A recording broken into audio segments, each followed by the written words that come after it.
That dog had been trained to tear out throats. It was called Gwisen, the ghost, and it had never shown a flicker of mercy to anyone, not even the trainers who fed it. But that night, in the heart of a glittering gala for the city's most dangerous elite, the beast did the impossible. It stopped dead in its tracks and pressed its muscular body against a waitress, a woman whose uniform was still soaked in the expensive red wine a socialite had just knocked out of her hands. The entire ballroom went deathly silent. Corrupt politicians stopped their hushed conversations. Loan sharks forgot the debts they were there to collect.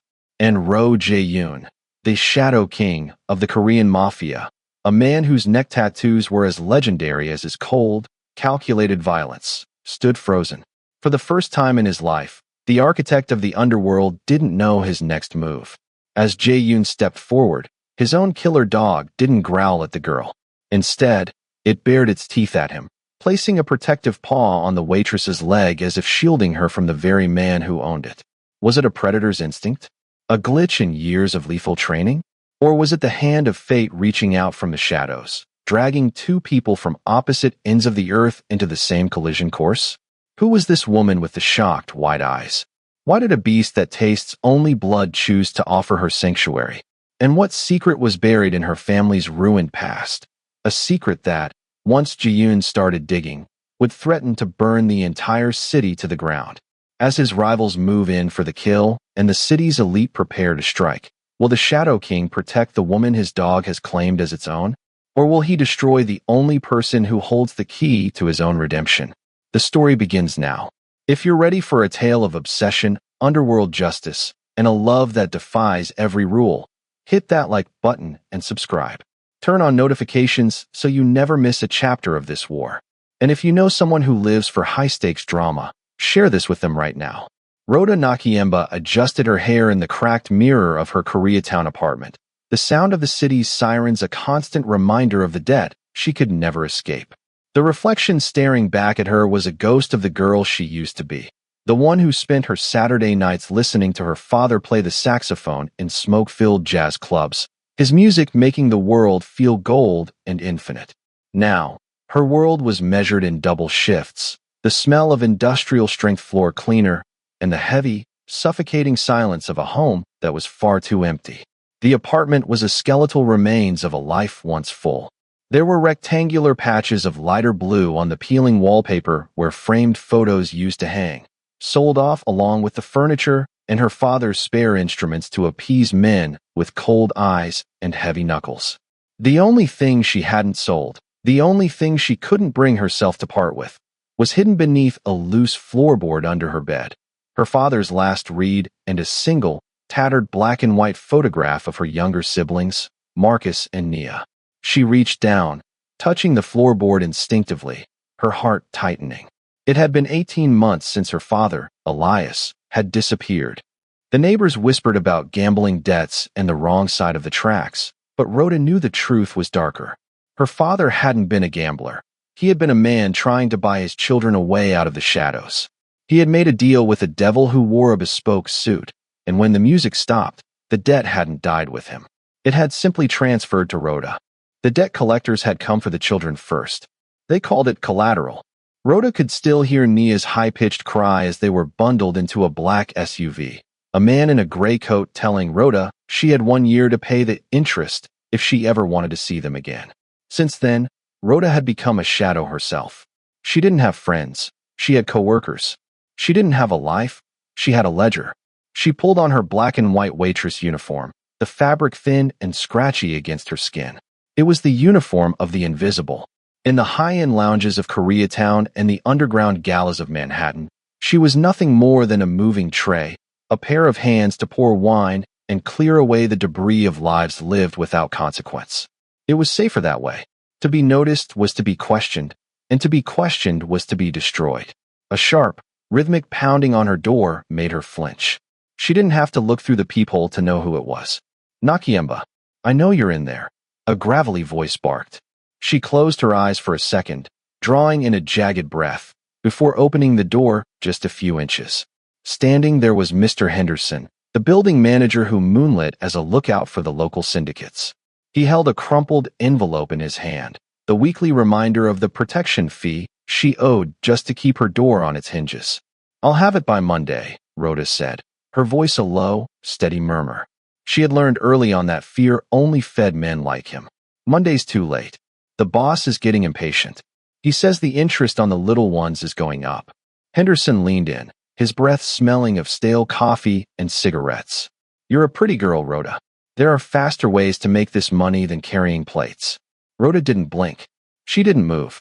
She simply looked at him with eyes that had seen the bottom of the world and refused to be shaken. "I'll have it by Monday. Now, I have a shift at the Grand Obsidian. If I'm late, I don't get paid, and you don't get your cut." Henderson grunted, stepping back, but his eyes lingered on her with a predatory glint. "The Obsidian? That's a heavy crowd tonight. Watch yourself. The people there, they don't see girls like you as human. They see you as furniture, and they don't mind breaking the furniture." Rhoda shut the door and leaned her forehead against the wood. Her hands were shaking, a fine tremor she couldn't suppress. She looked at the small, digital clock on her nightstand. It was 6 p.m. In 2 hours, she would be at the gala, surrounded by more wealth than she could earn in 1,000 lifetimes, serving the very people who had likely signed the orders that tore her family apart. She grabbed her coat and her bag, making sure her father's old handkerchief was tucked into her pocket, a small piece of silk that smelled faintly of old wood and stage lights. It was her only anchor. As she stepped out into the humid New York evening, the neon signs of Koreatown began to flicker to life, casting long, distorted shadows across the pavement. She walked with her head down, a ghost moving through a city of predators. She didn't know that tonight was the night the debt of silence would finally be broken. She didn't know that within the hour, a beast trained to kill would recognize the soul behind the uniform, or that the Shadow King himself would find his match in a woman who had nothing left to lose. For now, she was just Rhoda, the girl with the spilled wine and the broken past, walking toward a destiny she never chose, but would eventually have to claim. The subway train roared beneath her feet, a mechanical beast shaking the earth, as she descended into the dark, heading toward the Grand Obsidian. The Grand Obsidian was less of a ballroom and more of a gilded cage, where the air tasted of expensive perfume and whispered treachery. Rhoda moved through the sea of tuxedos and silk gowns with the practiced grace of a shadow, her tray balanced perfectly as she navigated the egos of men who held the city's heartbeat in their hands. The music was a string quartet playing something classical and sharp, but to Rhoda's ears, it was just noise, a distraction from the predatory gazes and the constant threat of being seen by the wrong person. The atmosphere shifted before he even entered the room. It was an invisible wave, a sudden drop in the room's temperature that caused laughter to die in throats and powerful men to instinctively straighten their ties. The heavy oak doors at the far end of the hall swung open, and the crowd parted like water before a blade. Ro Jae-yun didn't just walk into a room. He claimed it. He was dressed in a black suit that looked as though it had been carved specifically for his frame, the fabric absorbing the light rather than reflecting it. But it was the ink that marked him as something other than a businessman. Tattoos climbed his neck like creeping vines, dark and intricate, hinting at the hidden maps of violence etched across his skin beneath the fine silk. His face was a mask of cold intensity, his eyes scanning the room with the detached boredom of a king looking at dust. Beside him, straining at a thick leather lead, was the beast. Gwisen was a nightmare of muscle and dark fur, a black attack dog that seemed to vibrate with a suppressed, lethal energy.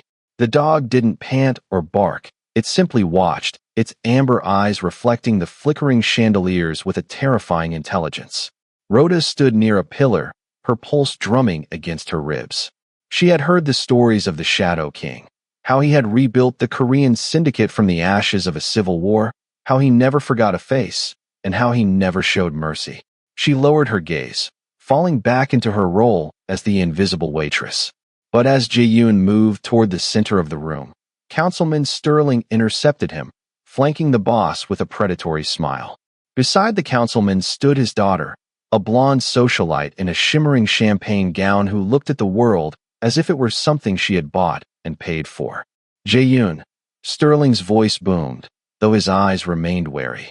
I wasn't sure you'd grace us with your presence. And you brought the ghost. Jae-yoon didn't stop walking until he was inches from the councilman's personal space. "The ghost goes where I go," he replied, his voice a low, melodic rasp that carried to every corner of the silent room. "He finds it easier to smell the lies in a room than I do." The socialite, unfazed by the tension, reached out a manicured hand toward the dog. Gwison let out a low, guttural vibration, not quite a growl, but a promise of one. She flinched back, her face twisting into a mask of redirected spite. She looked around for a target, her eyes landing on Rhoda, who was trying to slip past with a fresh tray of Cabernet. With a flick of her wrist, the socialite stumbled, her elbow catching the edge of Rhoda's tray. The crash of crystal against marble was like a gunshot. Red wine erupted into the air, staining the white floor and splattering across Rhoda's uniform and arms like fresh blood. "Oh, look at that," the socialite sneered, her voice loud enough to draw every eye in the room. "The help is as clumsy as she is filthy. Do you even know how much this dress costs, you pathetic girl?" Rhoda stood frozen, the stinging scent of wine filling her senses. Her heart hammered, but as she looked up and saw the smug satisfaction on the woman's face, the same look the debt collectors wore when they took her siblings, something in her snapped. The ghost didn't disappear. Instead, Rhoda straightened her back. She didn't look at the floor. She looked directly into the blonde woman's eyes. "The dress is silk, Miss Sterling," Rhoda said, her voice quiet but ringing with a crystalline clarity that cut through the silence. "Cold water and salt will take the stain out. Perhaps you should focus on the stain on your manners instead. That's much harder to clean." A collective gasp rippled through the elite. No one spoke to the Sterlings that way. No one. Councilman Sterling's face turned a dangerous shade of purple. "You insolent." He stepped forward, his hand raised as if to strike her, but he stopped mid-motion. Jae-yoon had moved. He hadn't drawn a weapon, and he hadn't raised his voice, but the aura of violence surrounding him was suddenly suffocating. He stood just behind Rhoda, his shadow looming over her. But he wasn't looking at Rhoda. He was looking at Sterling with a look of such profound, icy contempt that the councilman actually took a step back. "She has a tongue," Ji-yoon murmured, his eyes finally shifting to the back of Rhoda's head. "And she knows how to use it." Rhoda felt the heat of his presence, the scent of sandalwood and cold rain. She refused to turn around, even as her heart threatened to burst from her chest. She had just insulted the city's most powerful family in front of the city's most dangerous man. Then, the unthinkable happened. The leash in Jae-yoon's hand went slack. Gwison, the dog that had just threatened a councilman's daughter, stepped forward. He didn't lung. He didn't bite. The massive animal padded through the spilled wine, ignored his master's silent command to heal, and pressed his heavy, warm flank firmly against Rhoda's trembling legs. He looked up at her, placed one massive paw on her wine-stained shoe, and let out a soft huff of breath. The dog wasn't hunting. He was claiming. Jae-yoon's expression shifted, not into anger, but into a flicker of genuine, startled curiosity. He looked at his dog, then at the waitress who stood her ground against the world, and for the first time in a decade, the Shadow King felt a spark of something that wasn't cold. "It seems, Councilman," Jin said, his gaze locking onto Rhoda's wide, defiant eyes, "that my dog has better taste in company than you do. Leave her." In that moment, the invisible girl became the center of the universe, and the war for Rhoda Nakiemba's soul had officially begun. The silence that followed Ji-yoon's declaration was heavy, thick with the scent of spilled wine and the palpable shock of 100 elite witnesses. Rhoda stood rooted to the spot, her skin prickling under the dual weight of the Mafia boss's gaze and the massive, warm pressure of the dog against her leg. She could feel Gwison's steady heartbeat, a rhythmic, powerful thrum that seemed to ground her even as the world around her tilted on its axis. Sloane Sterling, the socialite whose champagne gown was now speckled with red, looked as though she had been slapped. Her face shifted from smug satisfaction to a distorted mask of indignation. She was a woman used to being the center of every orbit, yet here was a beast, a creature famous for its indiscriminate lethality, choosing a nobody over her. "Jae-yoon, you can't be serious," Sloane hissed, her voice trembling with a mix of fear and fury. That thing almost bit me. And now it's touching her? She's a waitress. She probably smells like the kitchen scraps she serves. My father's floor is ruined, my dress is ruined, and you're letting your mutt harass the staff. Jae-yoon didn't flinch. He didn't even look at Sloane. His eyes remained locked on Rhoda, tracing the path of a single drop of red wine as it rolled down her forearm. He isn't harassing her, Sloane. He's guarding her. He stepped closer, the heels of his handmade Italian shoes clicking sharply against the marble. The question you should be asking yourself is why a creature that only respects strength sees something in her that he clearly doesn't see in you. The insult was a physical blow. Sloane's father, the councilman, stepped forward, his face a dangerous shade of crimson. That's enough, Ro. You've had your fun. Call off your dog and let the girl be handled by security. She's caused enough of a scene. Rhoda's breath hitched. Security. She knew what that meant in a place like this. It wouldn't just be a dismissal. It would be a disappearance. They would take her to the back rooms, check her ID, find the connections to her father's debt, and she would never walk out of the Grand Obsidian. I can clean it up, Rhoda whispered, her voice cracking as she finally found it. She began to reach for a shard of glass, her fingers trembling. Don't touch it, Jae-yoon commanded. The sheer authority in his voice stopped her hand midair. He reached down, and for a terrifying second, Rhoda thought he was going to grab her. Instead, his gloved hand wrapped firmly around GWISon's harness. He didn't pull the dog away. He simply felt the animal's intent. GWISon let out a soft whine, a sound so out of character for a killer dog that a collective murmur broke out among the guests. The dog leaned his head against Rhoda's hip, his amber eyes pleading with his master. Jae-yoon's expression softened by a fraction of a millimeter, a change invisible to everyone but the woman standing directly in front of him. He saw the terror in Rhoda's wide, dark eyes, but he also saw the iron she had used to shield her soul. The wine is spilled, Jae-yoon said, his voice echoing through the hall. The glass is shattered, and the evening is over for Miss Nakiemba. He looked up, his gaze sweeping the room like a scythe, silencing the whispers. She is leaving with me. You can't do that, Sloane cried out, stepping into his path. She's an employee of this venue. She's under contract. Jae-yoon leaned in, his tattooed neck tensing. I am the man who holds the mortgage on this venue, Sloane, which means I own the glass, the wine, and the very air you're using to complain. If I say she is done for the night, she is done. He turned back to Rhoda. The intensity of his presence was overwhelming, a mixture of danger and a strange, dark promise of safety. Get your things, he said. It wasn't a request. Rhoda looked at the councilman, who was fuming but silent, and then at Sloane, whose eyes promised a slow death if Rhoda ever crossed her path again. Finally, she looked down at the dog. GWISon nudged her hand with his wet nose, encouraging her. She realized then that the ghost she had been living as was gone. By the dog's choice, she had been dragged into the light, and there was no going back to the shadows of her apartment. She had traded one kind of danger for another, but as she looked at Jae-yoon, the man they called the Shadow King, she felt a spark of something she hadn't felt in years. It wasn't just fear. It was the hope that perhaps, just perhaps, the beast had chosen her for a reason. I don't have many things, Rhoda said, her voice regaining its steady, jazz club silkiness. Good, Jae-yoon replied, a ghost of a smirk playing on his lips. You won't need them where we're going.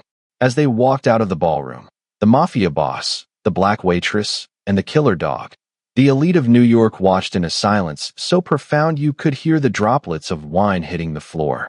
The silk was ruined, the glass was shattered, but for Rhoda Nakiemba, the real story was just beginning to breathe. The ride from the Grand Obsidian was a blur of neon lights and cold, suffocating silence. Rhoda sat in the back of the armored sedan, her wine-stained uniform a stark contrast to the charcoal leather seats. To her left, Jae-yoon stared out the window, his profile as sharp and unyielding as a mountain ridge. To her right, GWISon took up half the seat, his heavy head resting on her thigh, a grounding weight that kept her from dissolving into pure panic. They crossed the bridge into a part of the city where the buildings were taller and the shadows longer. When the car finally slowed, it wasn't at a luxury apartment complex or a hidden penthouse. They pulled up before a massive, brutalist structure of concrete and reinforced steel, surrounded by high walls topped with flickering security sensors. This was the Iron Fortress, Jae-yoon's private command center and stronghold. The gates hissed open, and the car glided into a subterranean garage. As soon as the engine cut, the silence returned, heavier than before. "Out," Jae-yoon commanded. His voice wasn't unkind, but it carried the weight of a man used to being obeyed without question. Rhoda stepped out, her legs feeling like lead. GW followed instantly, his ears pricked as he scanned the perimeter of the garage. Two men in tactical gear emerged from the shadows, bowing deeply to Jae-yoon before casting curious, wary glances at Rhoda. "Get her upstairs. Level 4, Jae-yoon directed them. "Wait." Rhoda finally found her voice, though it was thin and raspy. "I don't belong here. I have a shift tomorrow. I have things I need to take care of." Jae-yoon turned, his eyes narrowing as he stepped into her personal space. The scent of sandalwood and expensive tobacco enveloped her. "You think you're going back to that tenement? You think Sterling's men aren't already waiting for you in that alleyway?" Rhoda flinched. She thought of the dark corridor outside her apartment, the way the light bulb always flickered. "Sloane Sterling was embarrassed tonight," Jae-yoon continued, his voice dropping to a dangerous whisper. "In her world, embarrassment is a capital offense. Her father uses the police to clean his shoes and the mob to bury his mistakes. By tomorrow morning, you wouldn't be a waitress anymore. You'd be a headline. Or worse, a missing person." He stepped even closer, his tattooed hand reaching out. For a second, Rhoda thought he might strike her, but his fingers merely brushed the damp, wine-soaked fabric of her sleeve. "My dog didn't just choose you, Rhoda. He marked you. To my enemies, that makes you a weakness they can exploit. To my allies, it makes you a mystery they want to solve. Either way, you are no longer invisible." He signaled to the guards, who stepped forward to escort her toward the elevator. "This is for your safety. Whether you like it or not, you are now a piece on a board you don't understand. I suggest you learn the rules quickly." The elevator ride to the 4th floor was swift. When the doors opened, Rhoda was met not with a prison cell, but with a suite that was terrifyingly beautiful. Floor-to-ceiling windows of bulletproof glass overlooked the jagged skyline of New York. The furniture was minimalist and expensive, and a fresh set of clothes, soft silks and dark cashmere, had already been laid out on a sprawling bed. GW Sin didn't wait for an invitation. He walked into the center of the room and circled 3 times before settling onto a plush rug near the door, his eyes fixed on the entrance. He was the warden and the protector, all in one. Rhoda walked to the window, looking out at the city. From here, Koreatown looked small, almost insignificant. Her old life felt like a dream she was waking up from, a dream filled with debt and fear. But as she touched the glass, she saw her own reflection. She was still wearing the uniform. She still smelled of the wine that had started this war. A soft chime echoed in the room, and a monitor on the wall hummed to life. It was a security feed of the street outside her old apartment. She watched, her blood turning to ice, as 2 black SUVs pulled up to the curb. Men in gray coats, the same kind of coats the debt collectors wore, stepped out and kicked in the front door of her building. She realized then that Jae-yoon wasn't just being dramatic. He was right. The world she had tried so hard to stay hidden from had finally found her. She turned away from the screen, her heart hammering against her ribs. She looked at the dog, who let out a low, reassuring huff. "Why me?" she whispered to the empty, luxurious room. "Why would a beast like you care about a ghost like me?" GW didn't answer, but as Rhoda sank onto the edge of the bed, buried her face in her hands, and finally let the first tear fall, she felt a cold nose nudge her elbow. She wasn't alone in the Iron Fortress. She was the most protected woman in the city, and the most hunted. The weight of her father's secrets and the Shadow King's protection were now one and the same. As the moon rose over the city, Rhoda Nakiemba realized that the waitress she had been died at the Grand Obsidian. Whoever she was becoming was currently being forged in the heart of the Mafia's strongest cage. The air in the Iron Fortress was filtered and cool, but Rhoda still felt as though she were suffocating under the weight of the silence. She had spent the last hour in the suite, the silk clothes Jae-yoon provided feeling like a foreign skin. Unable to sit still while the monitor showed her world being dismantled by men in gray coats, she had begun to pace, her fingers instinctively reaching for the only thing she had managed to grab before leaving the Grand Obsidian, her weathered, canvas shoulder bag. She didn't hear the door open. Ji-yoon moved with the silence of a predator who had long ago mastered the art of being felt before he was seen. When she turned, he was standing by the mahogany desk, his jacket removed and his sleeves rolled up to reveal forearms corded with muscle and covered in the dark, swirling ink of his history. GWSN didn't even lift his head. He merely wagged his tail once, a soft thud-thud against the rug. "You're holding onto that bag as if it contains the keys to the city," Ji-yoon remarked, his voice a low vibration in the quiet room. Rhoda clutched the strap tighter. "It's all I have left." Ji-yoon walked toward her, his presence closing the distance until the air between them felt electric. "Show me. If I am to protect you, I need to know what lives in your shadows, Rhoda." For a moment, her survivalist instinct screamed at her to refuse. But as she looked into his eyes that held a strange, ancient weariness, she found her hands moving of their own accord. She reached into the bag and pulled out a heavy, velvet-lined case that had been tucked at the very bottom. It was small, barely the size of a jewelry box, but when she opened it, the light caught the tarnished brass of a saxophone's mouthpiece and a collection of hand-carved reeds.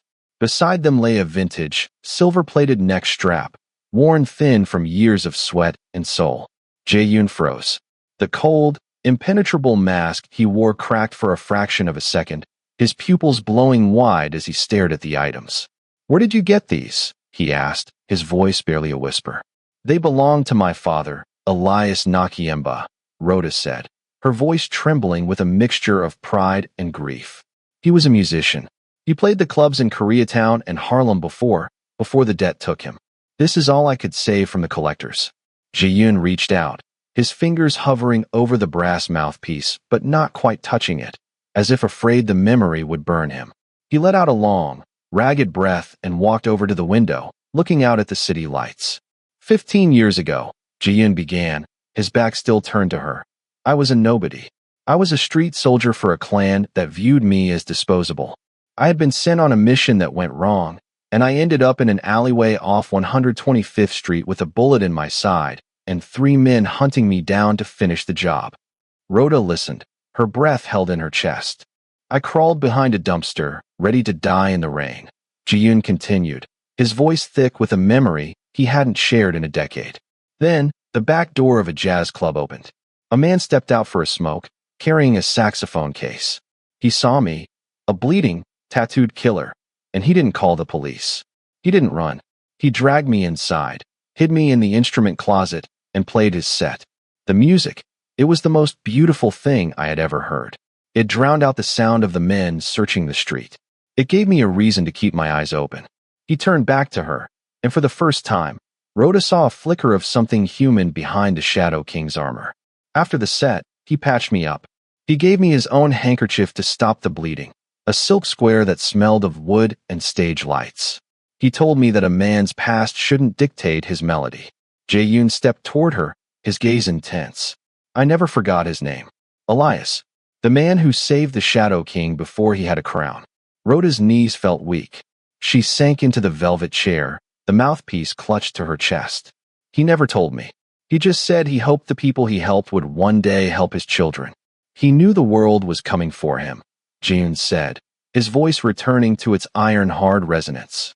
"He knew Councilman Sterling was using his debts to squeeze the soul out of the neighborhood. Your father didn't disappear because he ran away, Rhoda. He disappeared because he was the only man brave enough to stand up to the people I am currently at war with." He reached into his pocket and pulled out a small, folded piece of silk. It was old, yellowed at the edges, but kept with meticulous care. Rhoda recognized the pattern instantly, the same pattern as the handkerchief she carried in her own pocket. "The beast didn't choose you by accident," Ji-yoon said, gesturing to GWISN. "Dogs remember scents, but they also remember souls." He recognized the kindness of the man who saved his master. "And I do not leave my debts unpaid." The shift in the room was tectonic. Rhoda realized that she wasn't just a waitress caught in a crossfire. She was the daughter of the man who had created the Shadow King. The melody of the past had finally caught up to the rhythm of the present. "My father's debt." Rhoda started. Is gone. Jian finished, his eyes burning with a dark, protective fire. But Sterling's debt to me has just doubled. They took your siblings because they wanted leverage over your father's memory. Now, they have to deal with me. As the weight of his words settled over her, Rhoda felt the first true spark of hope ignite in her chest. The ghost was gone, replaced by a woman who finally understood why she had been summoned to this fortress. She wasn't a victim anymore. She was the catalyst for a king's revenge. Tell me what we do next, Rhoda said, her voice steady and sharp. Jae-yoon looked at the saxophone mouthpiece, then back at her, a grim, beautiful smile touching his lips. Next, we find your family. And then, we burn Councilman Sterling's world to the ground. The Iron Fortress was impenetrable, but no cage, however gilded, could hold a heart that was bleeding for its family. For 3 days, Rhoda had watched from the monitors as Ji-yoon's soldiers moved like shadows through the city, dismantling Sterling's supply lines. But for every move Ji-yoon made, the councilman tightened the noose around her siblings. The message had come through a hacked frequency on the suite's monitor, a grainy image of Nia's favorite stuffed rabbit sitting in a puddle of water near the East River docks. No words were needed. It was a beckoning. Rhoda knew it was a trap. She knew that stepping outside the reinforced concrete of Ji-yoon's world was a death sentence. But the thought of Nia and Marcus, cold and terrified, overrode the logic of survival. GWI Sin, sensing her agitation, paced the length of the suite, his claws clicking like a countdown on the marble floor. When Rhoda grabbed her father's old coat and headed for the service elevator, the dog didn't bark to alert the guards. He simply fell into step behind her, his amber eyes fixed on the door. She managed to slip out through a laundry bay, the city air hitting her like a physical blow. The humidity of the New York night felt heavy with the scent of rain and rot. She didn't have a car, but she didn't need one. The docks were only 6 blocks away, a jagged graveyard of rusted shipping containers and forgotten industry. As she turned the corner into the pier, the silence was absolute. The only sound was the rhythmic slapping of the oily river against the wooden pilings. I'm here, Rhoda shouted, her voice echoing into the darkness. I've come alone. Give me my siblings. A floodlight snapped on, blinding her. From the shadows of a crane, Councilman Sterling stepped forward, flanked by 4 men in gray tactical gear. He wasn't wearing his politician smile tonight. His face was a mask of jagged, desperate fury. You're a difficult woman to find, Miss Nakiemba, Sterling said, his voice amplified by the hollow structures around them. And an even more difficult one to kill while you're tucked away in Jae-yoon's bed. But I knew you'd come for the brats. Sentimentality is a terminal illness. Where are they? Rhoda demanded, her hands clenched into fists. They're safe for now. But you? You're the loose thread that's unraveling my career. Jae-yoon is burning my world down because of a debt he owes your dead father. If you disappear, his motivation disappears with you. He nodded to his men. Grab her. Make it look like a tragic accident. A waitress who couldn't handle the pressure. As the men closed in, a low, tectonic vibration started in the back of GWI Sin's throat. The dog stepped in front of Rhoda, his fur standing on end, looking like a demonic shadow cast by the floodlights. The dog too, Sterling hissed. Kill the beast. The first man lunged with a stun baton, but GWI Sin was a blur of black fur and teeth. He didn't just defend, he hunted. With a savage roar, the dog launched himself, taking the man down before he could even scream. Rhoda didn't wait. She turned and ran toward a stack of shipping containers, the adrenaline turning the world into a high-speed smear of gray and black. She heard the crack of a suppressed firearm, the bullet whining off a metal crate inches from her head. Over there, a voice barked. She scrambled up a rusted ladder, her breath coming in ragged gasps. Below her, the pier had become a battlefield. GWI Sin was a whirlwind of lethal precision, weaving through the shadows, appearing and disappearing like his namesake. But there were too many of them, and they were beginning to circle the dog with tranquilizer rifles. Rhoda reached the top of the containers and looked down, her heart stopping.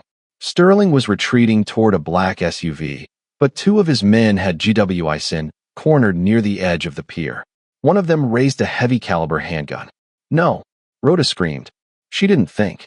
She grabbed a heavy iron hooking pole from a nearby rack and swung it with every ounce of her jazz-honed rhythm, catching a high-tension cable. The heavy hook swung out, slamming into the shooter just as he pulled the trigger. The shot went wide, hitting a barrel of industrial solvent that erupted into a wall of blue flame. In the chaos of the fire, a new sound cut through the air, the roar of a high-performance engine. A black motorcycle drifted onto the pier, the tires screaming against the asphalt. Jian didn't even wait for the bike to stop before he was off, his long coat billowing behind him like wings. He moved with a cold, terrifying grace, a suppressed pistol in each hand. He didn't miss. Every pull of the trigger sent a man in gray to the ground. Within seconds, the pier was silent again, save for the crackle of the flames. Jae-yoon walked through the smoke toward the base of the containers. He looked up, his eyes finding Rhoda's. His face was streaked with soot, his neck tattoos glowing in the firelight. He looked like a god of war who had just crawled out of hell. "I told you," Jae-yoon said, his voice dropping to that low, dangerous rasp. "The rules of this board are simple. You do not leave the king's side." He reached up his hand. Rhoda took it, sliding down the side of the container until her feet hit the ground. She was shaking, her uniform torn and her skin scorched. But as she looked at him, she didn't feel fear. She felt a fierce, burning clarity. Sin trotted over, limping slightly, but with his tail held high. He nudged Rhoda's hand, and she buried her fingers in his thick fur, her tears finally falling. "They have Nia and Marcus," she sobbed. "Sterling." He said they were just leverage. Jae-yoon's grip on her hand tightened until it was almost painful. He looked toward the retreating taillights of Sterling's SUV, his expression one of such absolute, lethal intent that Rhoda knew the city would never be the same. "He made a mistake," Jae-yoon whispered, wiping a smudge of grease from her cheek with his thumb. "He thought he was kidnapping a waitress's family. He didn't realize he was taking mine. We're not playing for leverage anymore, Rhoda. We're playing for blood." He pulled her into the shelter of his arm, the Shadow King and his chosen queen standing amidst the ruins of the pier, while the ghost stood guard in the rising smoke. The trap had failed, and the hunt had truly begun. The command center of the Iron Fortress was a cavern of blue light and humming servers, a place where the city was stripped down to its digital pulse. Rhoda stood before a wall of glass monitors, her eyes scanning streams of data she didn't fully understand. Yet her heart was locked onto the single objective that had kept her breathing for 18 months. Jae-yoon sat at the central console, his fingers moving across the hilt of a knife he was absent-mindedly cleaning, while Sin lay across Rhoda's feet, a silent guardian in the heart of the machine. "Sterling's men are professionals at being ghosts," Jae-yoon said, his voice cutting through the electronic hum. "They use shell companies, untraceable rentals, and private security loopholes. But every ghost leaves a footprint, especially when they have to feed 2 children." He signaled to one of his analysts, and a map of the tri-state area bloomed onto the central screen, dotted with flickering red icons. "We've been monitoring the credit cards associated with the men who attacked the pier. One of them made a mistake.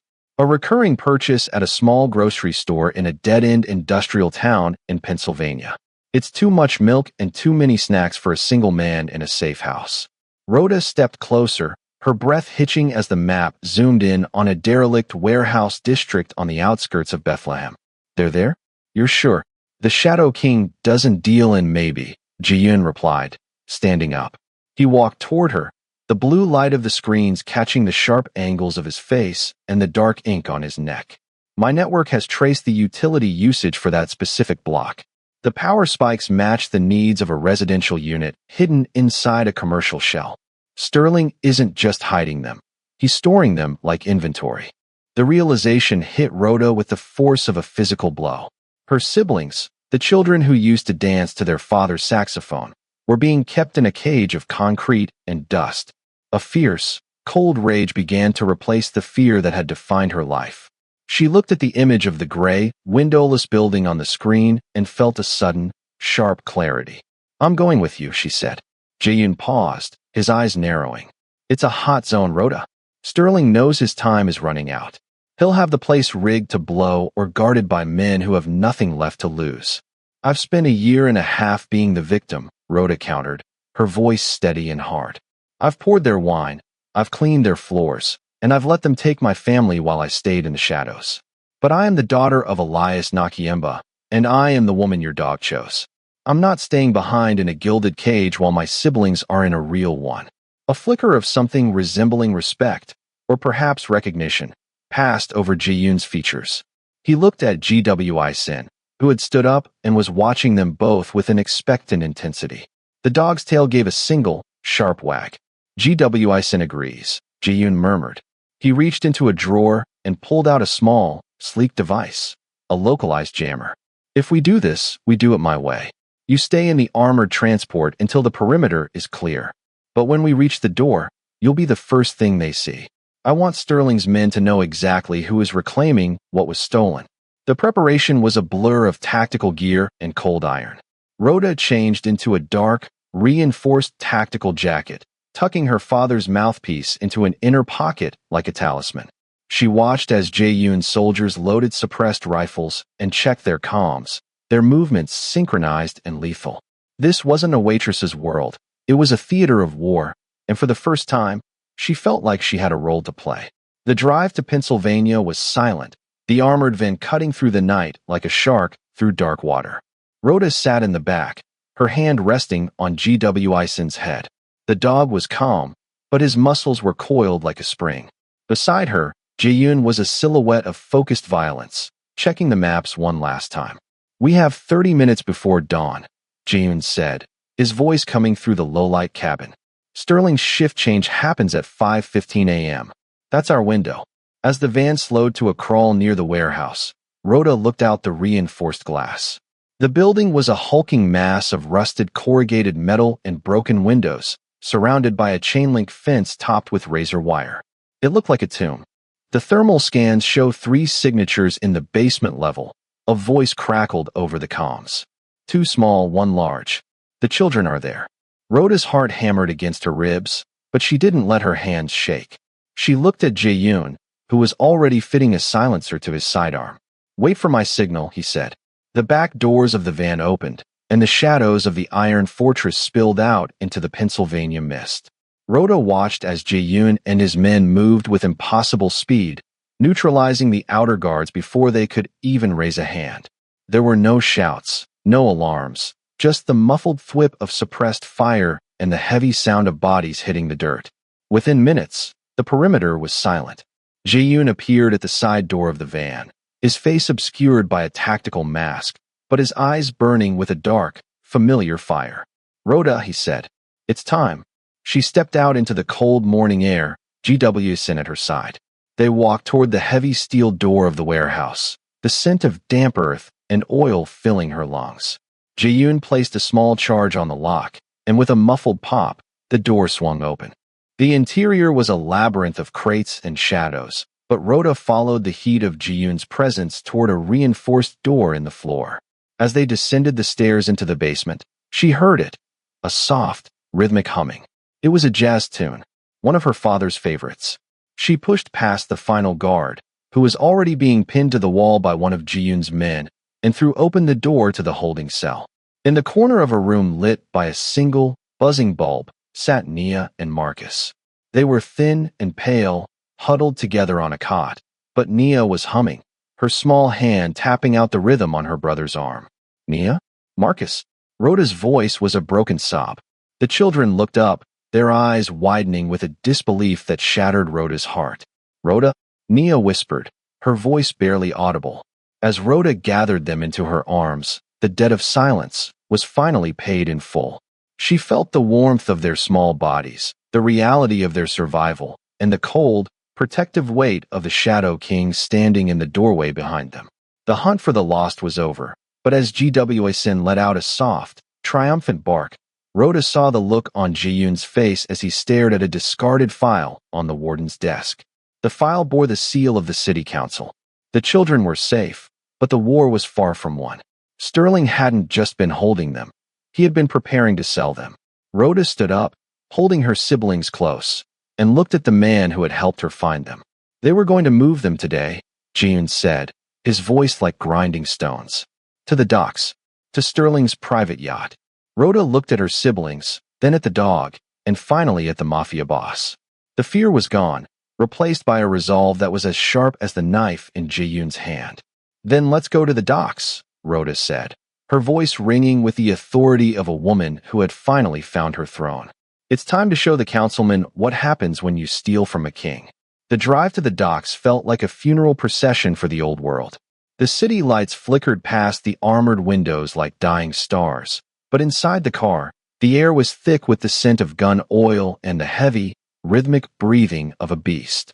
Nia and Marcus were safe, tucked away in the back of the convoy under the protection of Ji-yoon's most trusted men, but Rhoda knew the cycle wouldn't truly end until the head of the snake was severed. The East River docks were a labyrinth of iron and fog.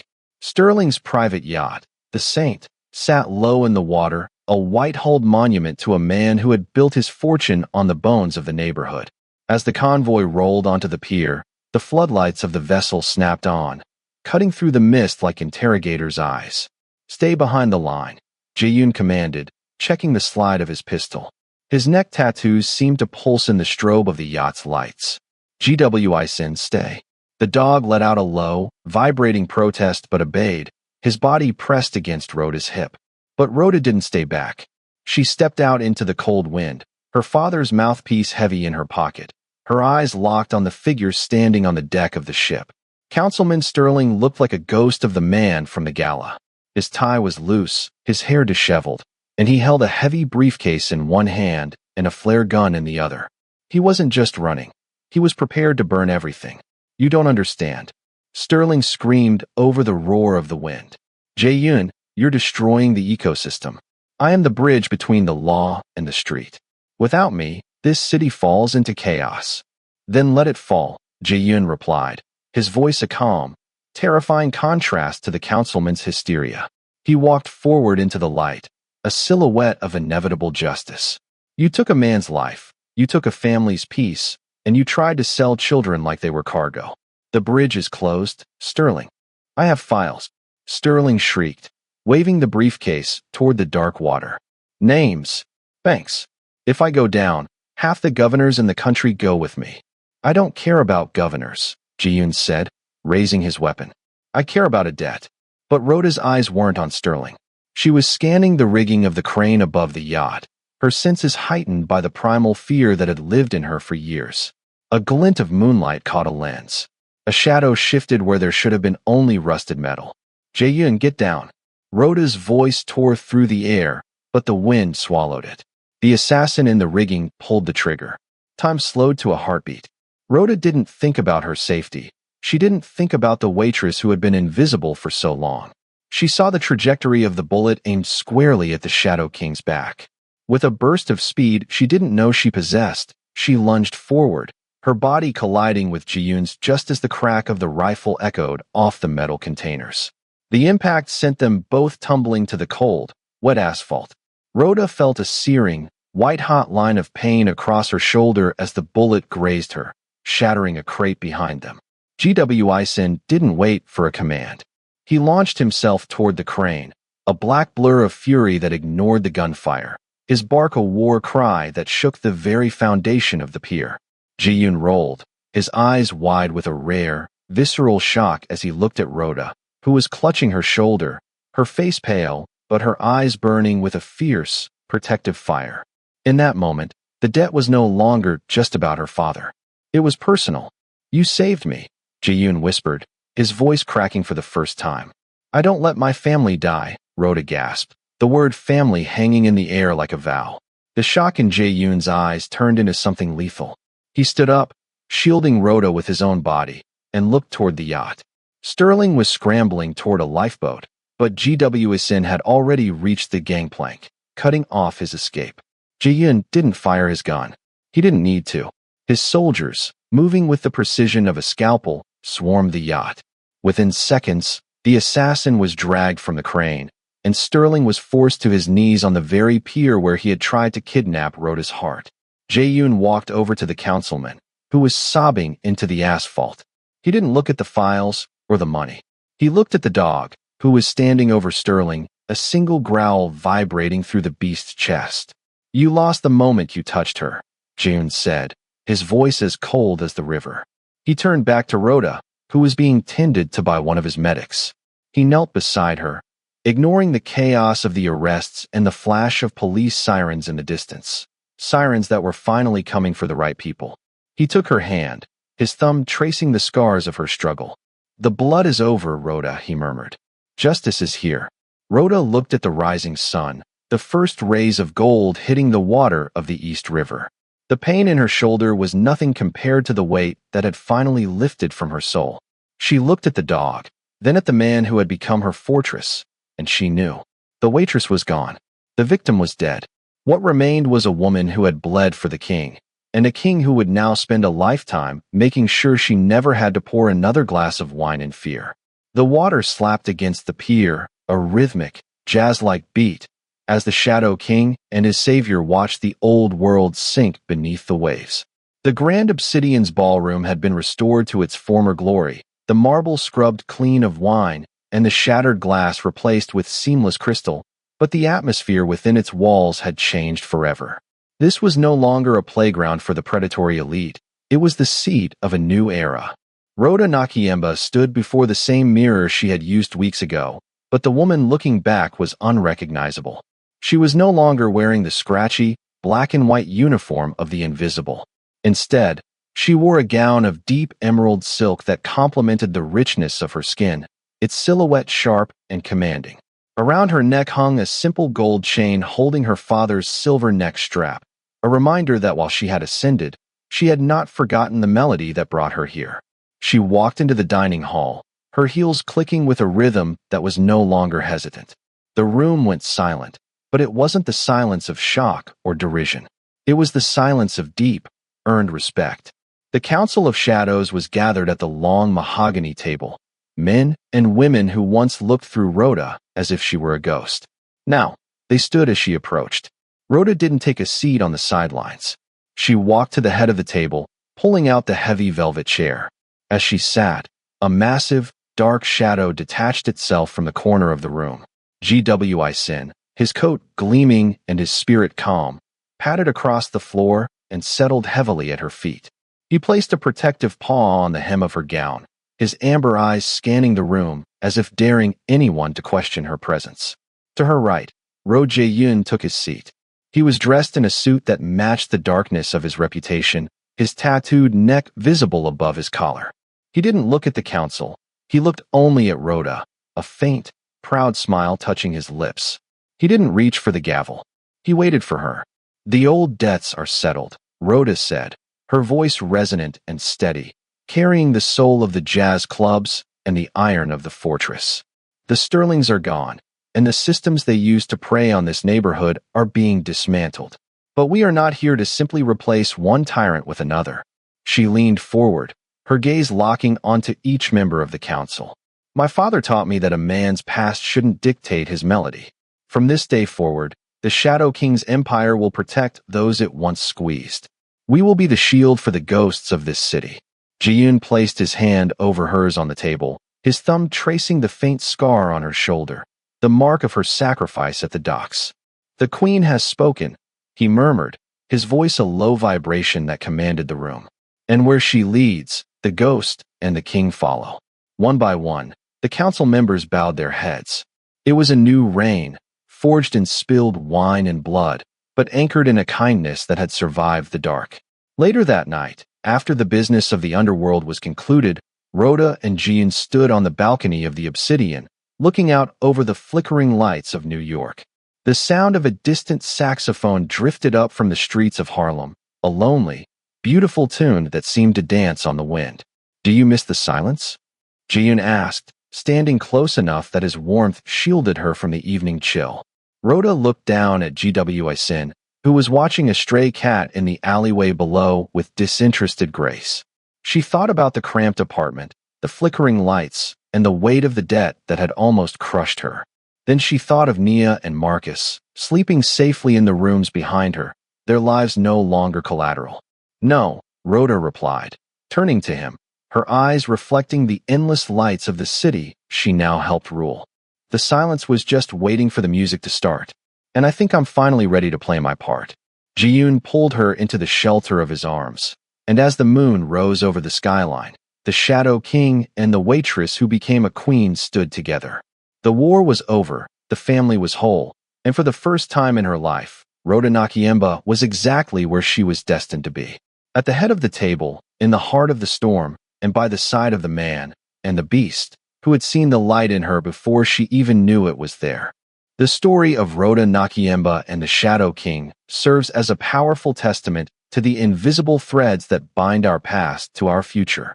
At its core, it is an exploration of the circularity of kindness, the idea that a single act of compassion, like a jazz musician saving a wounded soldier in the rain, can create a ripple effect that eventually returns to save those he loved most. It reminds us that no one is truly invisible, and that our worth is not defined by the uniform we wear or the debts we inherit, but by the strength of the soul beneath the surface. In a world that often rewards the loudest and most powerful, this narrative highlights the authority of integrity.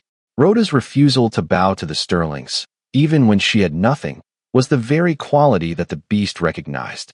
It teaches us that true power is not found in the ability to instill fear, but in the courage to protect the vulnerable. The killer dog did not choose Rhoda because she was a victim. He chose her because she possessed a quiet, unyielding fire that even a predator could respect. Ultimately, the moral is clear. Justice may be delayed by the shadows, but it is never truly defeated. When we stand our ground and choose to trust the fated connections that enter our lives, we find that the ghosts of our past can become the foundations of our greatest strength. The melody of our lives might start with a broken note, but with resilience and a shared purpose, we can compose a masterpiece that changes the world.